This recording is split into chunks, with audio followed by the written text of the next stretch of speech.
Why is this politically appealing? I think it sounds better than it is. It sounds like you're doing something. It's if you're going to require a higher minimum wage in an area, and I just think there are better ways of helping the workers who are struggling in these low-paid jobs. I have an exciting show today. If you've been watching the show, you realize that I've been speaking about the minimum wage, both in California for limited service restaurants when it first started a few months ago in 2024. And then, of course, recently in Seattle, there was a recent increase in the minimum wage to over $20 an hour. Obviously, the minimum wage increasing in Seattle was a longer-term project. That legislation passed April 1st, 2015, and is just kind of bearing fruit right now. But there is results to forgetting that you supported perhaps legislation that came to bear 10 years later, and here we are addressing it now. I have a wonderful expert, Dr. Steve Bronars, who's an economist. Today we're talking about exactly what the effects of increasing the minimum wage could be, what historically perhaps have been the results of increasing the minimum wage, and what, if anything, you can do about it. Micah, hold on for 1 second, and I'll bring Steve up. Hey, Steve, Hi, Micah. welcome to the show. Thank you very much. Glad to be here. So, the minimum wage thing has been a decades-long battle. Milton Friedman, Walter Williams, Thomas Sowell, all these well-known economists have their own different viewpoints on it. Sometimes, I guess, depending on who's paying them, but also and who's influencing them. And people on boots on the ground have different ideas about minimum wage as well. Do you have a fundamental kind of first order principle when it comes to minimum wage yourself that you've developed in your experience? Yes, I think that the wage rate that people are getting, it's an indicator of the skills and experience that they have and what the return to that is in the labor market. So when we're looking at that as an issue, we're going, the wages for this group of workers is awfully low. It's really a symptom of a problem, which goes back to the skills and the lack of the marketable skills, and the fact that maybe a lot of these individuals are early in their career, and over time, as they gain experience and acquire some skills on the job, they'll be in higher demand, which will drive their wage up. So my general approach is that it's not really good to treat a symptom of the problem if you're trying to address the core issues here. Yes, it's difficult in large cities to support yourself if you're only earning the minimum wage. The solution to that, generally speaking, is to not make those inexperienced, less skilled workers more expensive to employers, because that's going to make it even harder to get a job.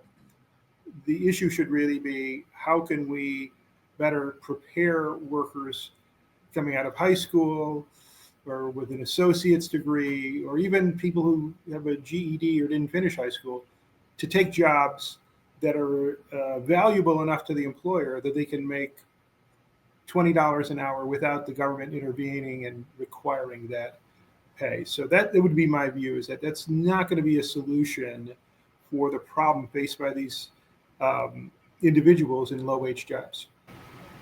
Not to go too far back, but I think to your point, one of the things I've heard, like an economist like Thomas Sowell talk about, was that post-slavery, when blacks were migrating across the U.S. and looking for jobs, one of the highest employed segments of the population in terms of, or teenage population, were black teens, because they had more skills in terms of trade skills that they had used in previous years.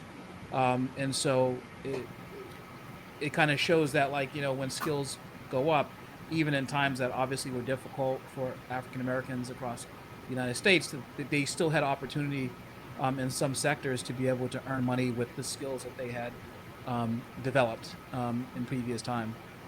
Yeah, I would say that regardless of the time period that we're talking about, the best situation to be in, even if there are other issues that might be holding you back would be to have skills that put you in higher demand for the jobs that are going to have higher wages and salaries. And I do think the minimum wage has a history in it's part of the Fair Labor Standards Act in the 1930s. And part of the concern at that time was the out-migration of African American workers from the rural South into cities in the North. And there was a concern, it's kind of a racist concern, that wages were going to be driven down. And so that was at least some of the reason why we didn't have a minimum wage until the 1930s. Right. And I think, like you said, Thomas Sowell, Walter Williams, they've written about this. They're kind of experts on the history of this. But I think what's happened recently is that it's been like 15 years since the federal government did anything with the federal minimum wage at $7.25. So it's been left up to cities and states. So now there are like 30 states that have their own minimum wage. And the federal minimum wage is pretty much irrelevant. No matter where you are, $7.25 is below the wages that employers can pay and still attract workers to jobs. So it's really about what you talked about with Seattle, California, San Francisco, places like that, where they're raising the minimum wage, but it extends to other states as well. And we found a little bit post-COVID of what happens when the market needs labor and people don't want to return to work, even in lower skilled jobs, how the market kind of corrects for the availability of labor to the amount of jobs that are out there. And what we saw in the area that I live in, Massachusetts, around the Boston area, greater Boston area, which you saw was jobs that traditionally paid closer to minimum wage, upping by as much as $5 an hour. They're paid labor in jobs like being a barista or being a waiter. These jobs are increasing their per hour pay in response to the labor demand. Is the fear, in your expert opinion, is the fear, for instance, that just the market is not moving fast enough to correct for these type of things, the reason why a lot of these legislators enact minimum wage law to this degree? Because this is significant. It's not like this is just a cost of living increase. This is a major bump. Right. So I think that your first observation, it's about supply and demand. And if there is not enough supply of workers for whatever reasons in the months post-COVID, people unwilling to go back to work, or there was a time there where people were collecting a supplement to their unemployment insurance and it didn't make as much sense to go back to work unless the job paid more, that's going to drive up pay. And so those are the market factors that contribute to that. Why is this politically appealing? I think it sounds better than it is. It sounds like you're doing something. It's if you're going to require a higher minimum wage in an area, and I just think there are better ways of helping the workers who are struggling in these low-paid jobs. Things like the earned income tax credit. We talked about Milton Friedman. I'm a University of Chicago PhD. Negative income tax, why are we taxing workers? I mean, low-wage workers, the main tax they pay is going to be Social Security. They're not going to pay that much in income tax, but there are other taxes that are hidden. And so if we would limit the tax burden, even subsidize work, which requires government spending to do that, that would definitely help the low-wage workers. I mean, there are very few companies that are lobbying the government to say, make my product more expensive. That's just not something that you're looking for. But that's what the minimum wage does. It makes these less skilled workers more expensive. So there are trade-offs there. It might have some positives, but there are going to be lots of negatives because now you're more expensive. and maybe that work will be outsourced. Maybe you'll be replaced by kiosks if you're working in a limited service restaurant. So you can't get something for nothing. That was, it's a key of the University of Chicago, no free lunch thing. So there are trade-offs. We can make you more expensive, but then there are going to be fewer jobs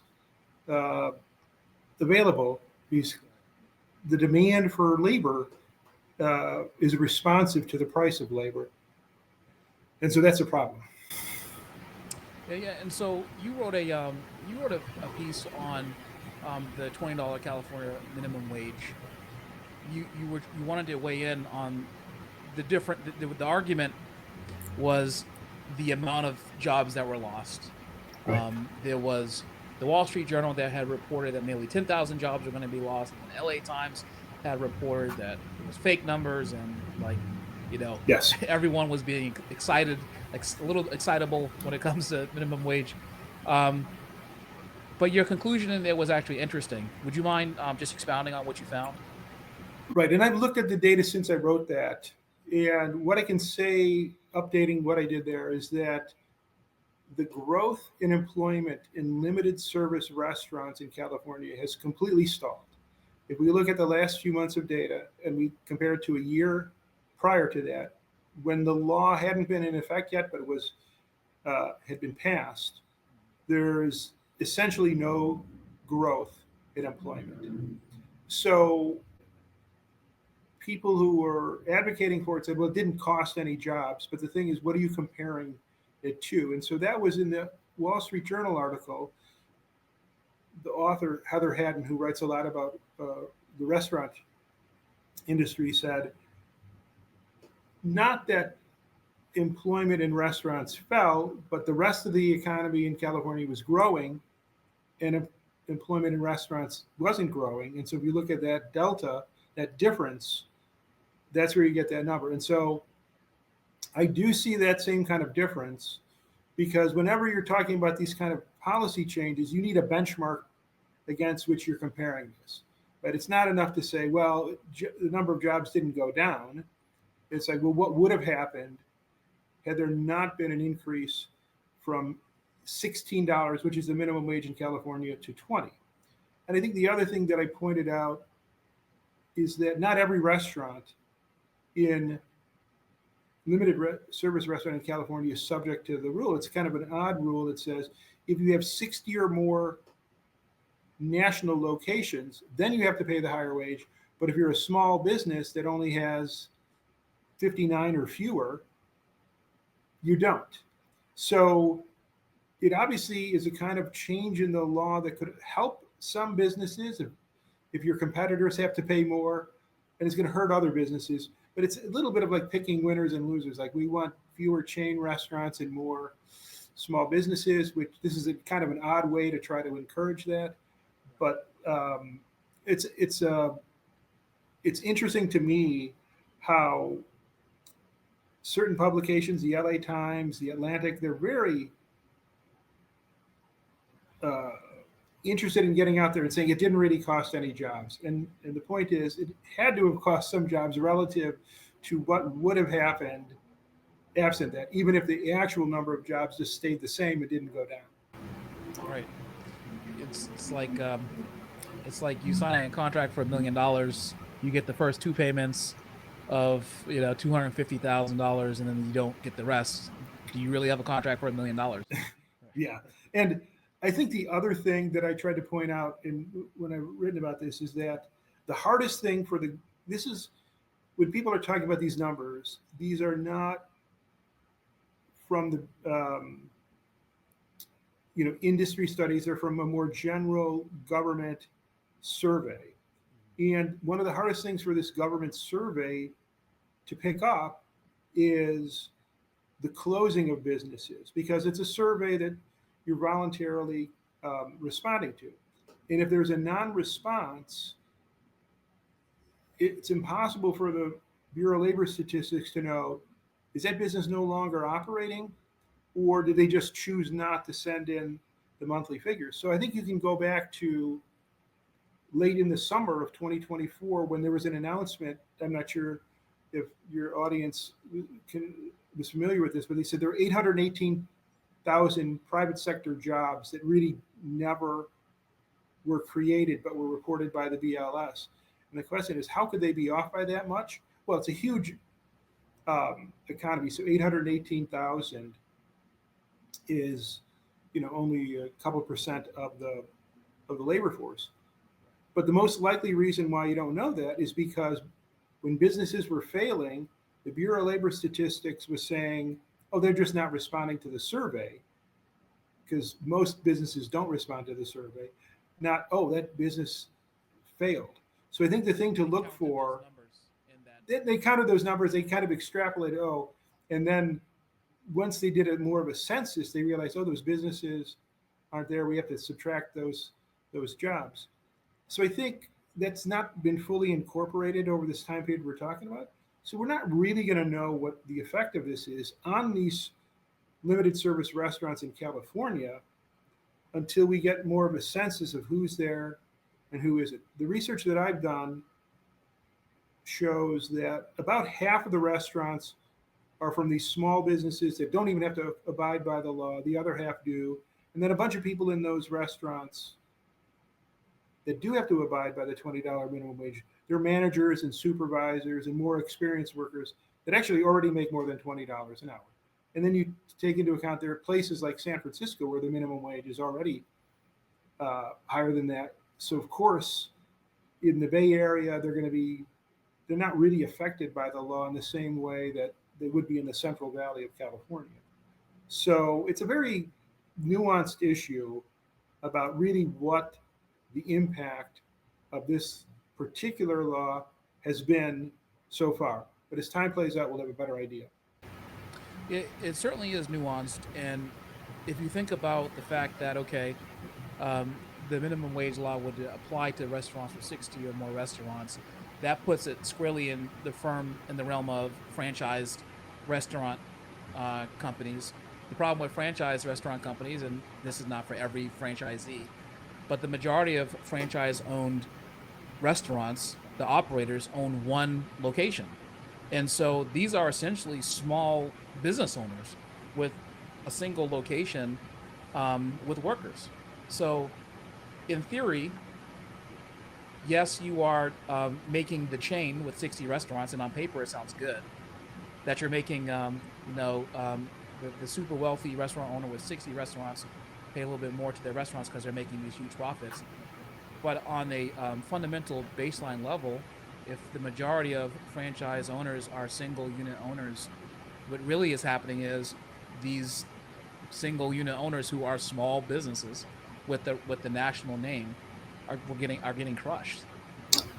That is such an excellent point. I'm glad you brought that up.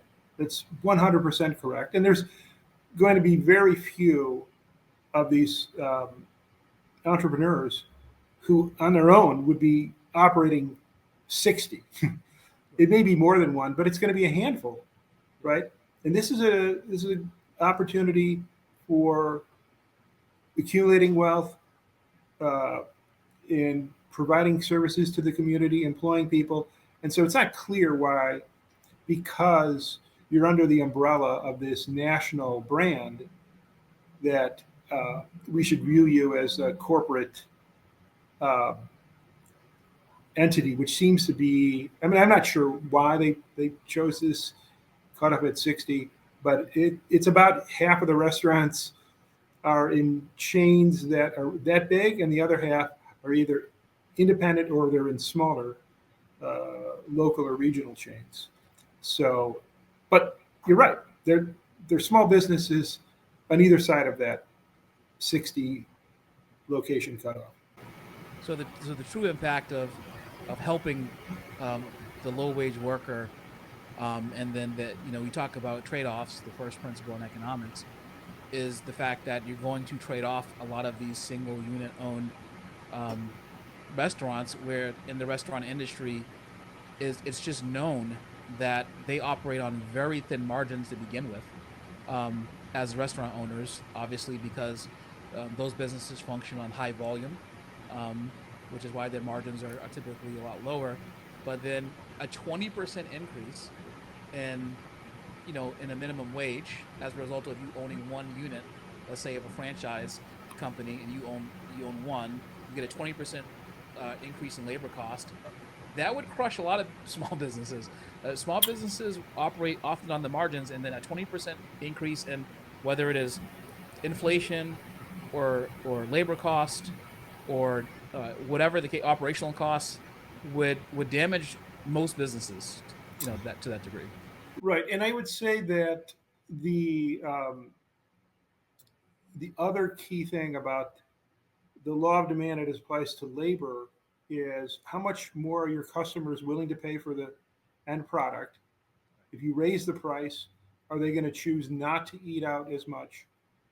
And then what share of your costs are labor? So I think the only thing that I think is makes it a little bit less horrible for these businesses is that probably the food costs are a much bigger share of their total costs than labor. So you go from $16 to $20 an hour. That would be going from the old minimum wage to the new. That $4 is a 25% increase over the 16. But if labor costs are only 20% of your total cost, 20% of 25% is 5%. So you might expect something like a 5% increase. But there are a lot of alternatives out there to eating at a limited service restaurant. And so it could be very difficult. And like you said, there's inflation for all these other reasons. An extra 5% might be pretty costly. But I think the more you rely on machines rather than workers, the less your costs are going to go up. So the handcrafted places that are more labor intensive, that aren't just heating up some prepackaged thing, labor costs are going to be a higher share of their costs, and they're going to be hurt even more than the other restaurants. So, but across the board, it's going to mean higher prices, depending on how much labor costs are a share of your total costs. Yeah, no, that definitely makes a lot of sense, and we're already starting to see. I speak on a regular basis to executives in the QSR, quick service restaurant industry, who are in the franchise space, and they've been working on automation, generally speaking, for a long time. But like COVID, when everyone went remote and overnight, and you had multiple generations perhaps that didn't even know how to use Zoom or Teams or Google Meets, started using it, and it kind of just threw us into this kind of new tech age where everyone's using video conferencing. The same thing will happen with the restaurant industry, in my opinion. It just kind of predicting, which is that these restaurants will start to automate. And there are restaurants in California right now that they say that they've been able to reduce their labor force by 82% because they've brought in automation that can cook the burgers and time it to the order that the customer puts in, and then all they need is maybe one or two human labor on site to be able to monitor the Right. automations. I am old enough to remember when you would go to we used to call them fast food, but either QSR, limited service, and they would fill the drink for you and then give it to you. Now they just give you the cup because the labor costs are such that go ahead, drink the soft drinks that you want. It's more cost effective for us to let you do that than it is to staff the restaurant with enough people that we are the ones doing that. And you see, even though it doesn't apply here, but in minimum wages in general, more and more retail chains, it's a self-checkout, right? That, again, economizes on that cashier position. And that's going to happen whether as the technology gets better and people get more accustomed to using those services and not waiting in line and using the kiosks, using the self-service. That's going to happen anyway, as companies find it. But the minimum wage increase is going to bump us more quickly in that direction. And one thing I haven't really talked about too much is that most of the people who are in these lower wage jobs, they grow out of it as they gain experience And so what we're talking about is not someone that's going to be earning the $16 California minimum wage, which I think has gone up to like $16.50. It used to be 16 last year. It goes up with inflation. They're not going to be earning that for that long. They're going to move up eventually, and they proceed in their career. They could move up to the supervisor positions that are going to pay more than that. So we're really talking about the bottom rung of the economic ladder, and whether we should make those jobs harder to get for young people. So we're first entering the labor force, their first job. A lot of people's first job is in a quick service restaurant. Absolutely. And my daughter who's a senior in high school, about to graduate. She's in that cohort as well. Before we talk about we address some skills to investing in upskilling labor, there was one interesting difference, or probably more than one, but one that I caught in the Seattle minimum wage increase that just went into effect with the California one, which is that there was a tax exemption for restaurant owners when they were in restaurants where their servers got tips, or if they were tip workers, where I think the minimum wage was like $17 and some change an hour, and then the gap between 17 and 20 was the restaurant wasn't required to actually pay that extra $3 per worker, because they were exempted from it if the person got tips that brought them up to that. But now that tax exemption is expiring, which now mandates a full accounting of that payment. Have you, in your research, seen anything that corresponds to things like, for instance, tipping, when it comes to how restaurants pay their workers, or even the perception from the workers? Because with tips, these workers could end up making more like $25, $26 an hour versus the minimum wage. So in theory, it could discourage tips, and then it could depress their current wages, because people are like, well, they're already going to get a minimum of $20, so why should I tip more? So that's a great point as well. And in certain jurisdictions, for sure in California, so stick to that. I'm not as sure about Seattle and Washington State. In California, there is no tip credit. So if the minimum wage is $16.50, you get paid that per hour plus any tips. Now that, for a less expensive restaurant, that now becomes a pretty large cost of the server relative to the total cost of the meal because the $16.50 is going to be built into the entree prices and appetizer prices, and then the tip on top of that. And so this has been true in California for a while, that there is no tip credit. In other places, as long as in total the worker gets more than a minimum wage through tips, you only have to hit, the federal law is $2.13 an hour.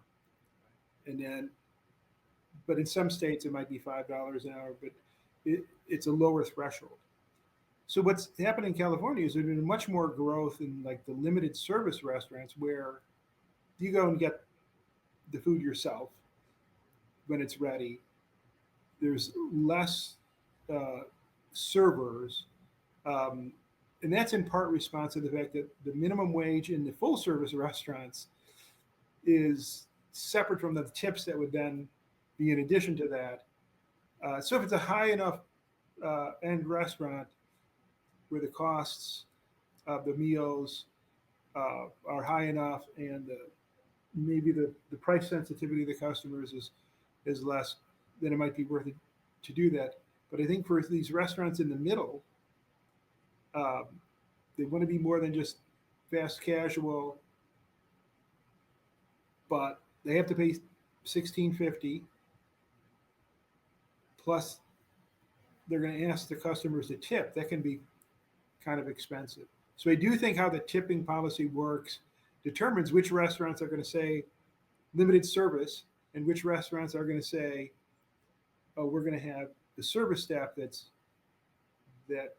then will be tipped. And there could be, a lot of cities have now added service charges and other things because of exactly what I'm saying here, which is that there is no tip credit. So you want to let your customers know we're already paying our servers. You don't have to tip as much. But it's a fascinating aspect of the restaurant industry, and it varies from city to city and state to state. It does. I was in D.C. and at a restaurant, and so I paid. I think it was $50 for a branzino. It's like a Creole branzino, and you know, I was like, okay, well, it's worth $50. And then the check came with a 20% service charge that it was neither on their website or on the menu or discussed at all beforehand. And I told the manager, I'm like, you realize that by adding a 20% increase to this bill, I'm paying $60 for this branzino and not $50. And who would pay $60 for this specifically? That's how I kind of view it based off of the value of what I'm specifically eating and what I pay this for what I'm eating. And I think to some degree it's going to discourage, and we've started to see news reports on this, people for whom going out is, yes, enjoyable, but for some other people, relying on the low cost of QSR limited service restaurants is actually more cost effective for them than buying certain foods, because it's just cheaper for them, for their family, to feed their family on a regular basis, or at some point in the past it was. Yeah, and I think that the example that you gave from the DC restaurant, the rules there have changed recently in terms of how tips are going to be considered. And until you really are familiar with the way things work, if it's not explained to you on the menu, you don't know. But you'll learn if you ever go back to DC and order something that they may add this on, so you may want to ask ahead of time. But I think that that's a function of how the rules have changed recently in terms of how tips are treated. Yeah, that makes sense. So we have this large group of low skill workers.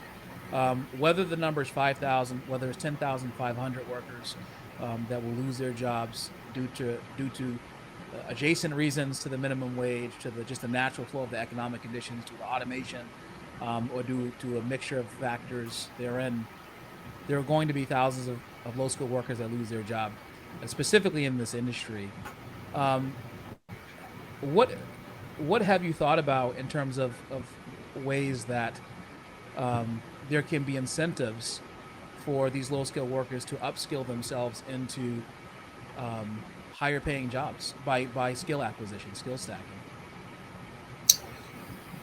Well, I think the two main ways of getting the skills are through the education system. If we, Sorry. yeah, Do you think it behooves a company themselves to kind of go back to like a 1970s, 80s style version of a company that had in-house education to upskill, or do you think it relies on the government to provide subsidies to the companies to educate the workers to upskill, or is it a combination of the two? I think in general it would be a combination of the two. But the difficulty with the companies investing in the workers is when the worker leaves. A lot of these jobs are high turnover. That training goes with them, and so how do you get the return on that investment? So I think that one of the key things about the higher minimum wage is that it gives you even less incentive to provide training to these workers, because not only are you paying them $16 or $20 an hour, whatever the minimum wage is, and they're distracting the more productive workers that are more experienced. We're teaching them how to do this. They could leave in 6 months, and then you have to go through it again. So I think better vocational education, and then some sort of incentives for providing this training by the companies, sub minimum wages or whatever, if you're providing the training, because that is going to ultimately be more valuable to the worker than the extra dollars per hour for the short amount of time that they work there. So, yeah, I think that's one of the hidden costs of the minimum wage, is that it really discourages this kind of training, basically because the training is so general, you can't recapture your investment on that as a business if people leave and go work for your competitor after you've trained them. So I have one final question, and my last question is just how do where do we go from here, from here moving forward? So when these minimum wage increases happen, if a person's watching this and they're not an economist or a business expert, how do they look at what they're being fed in terms of information? What are the best ways for them to investigate the nuance or the behaviors behind these changes and what the potential impacts could mean for either them, their families, or their own life, like their spending? But I think that one thing we didn't really talk about that much is that in order for the minimum wage to take effect, it has to get political support. State of California in November voted down an increase in the minimum wage that was going to go from 16 to 18. Now, the places where there was support for it was already San Francisco, Bay Area, where the wages are already high and minimum wage there is already $18 an hour. So I wish people had better economic education and understood the trade-offs. But I think what's true is that there's going to be political resistance to really big increases in the minimum wage. Barbara Lee was running for Senate in California. She said $50 minimum wage. Well, that's never going to happen, because if that happened, it would be devastating to pretty much every industry that hires semi-skilled workers, inexperienced workers. So there's a kind of a protection in the system that says, really outlandish proposals that would cause serious economic harm are going to be, politicians are going to be responsive. Like, we can't do that. So what we are going to see are incremental measures that aren't good, but they're not deadly. I think what I would like people to recognize is this is not really a long run solution to anything. The difference between, 18 and 16, like they were voting on in California. Ideally, the person in that entry level job would work their way up so that neither of those wage levels really matter as they've gained experience and human capital and achieve more and more. So it's just, I think I would like to see better economic education so people, when they're reading these different points of view, could process it better. And so I blame my own profession for not really getting that message through, that you really can't get something for nothing. And if you're going to make workers more expensive, there are going to be fewer jobs. If it's a slight increase in the minimum wage, it might be only slightly fewer jobs, but there are trade-offs to any policy that you would pursue. I have on my desk 10 economic principles because I think they're fantastic, and they actually hit almost everything that is touched in business, generally speaking. And they're great to actually, they're great ways to think about frameworks in which to operate and how to sell people. People respond to incentives. The cost of which the cost of something is what you give up to get it, right? Like, I mean, these are just things that, on a fundamental level, that once people understand the basic economic principles, then these conversations that happen in the public sphere, although they seem complicated, are actually not that complicated once you kind of understand just the foundation of it. And of course, you can take it and extrapolate and make it as as detailed as you want in the back end and dig into the nuances, of course. But right, I think a little bit of economic knowledge goes a long way. It does. Definitely. And informed people make better decisions for themselves, for sure. Yes, I would agree with that. Well, thank you so much for your time. I appreciate it. We're going to keep this one short. You're a busy man. Lots of writing to do, I know, and research. But I appreciate your chiming in on the economics of minimum wage, and I'd love to have you back as other economic factors kind of as things change, as definitely would like to do this again. Thank you very much for inviting me.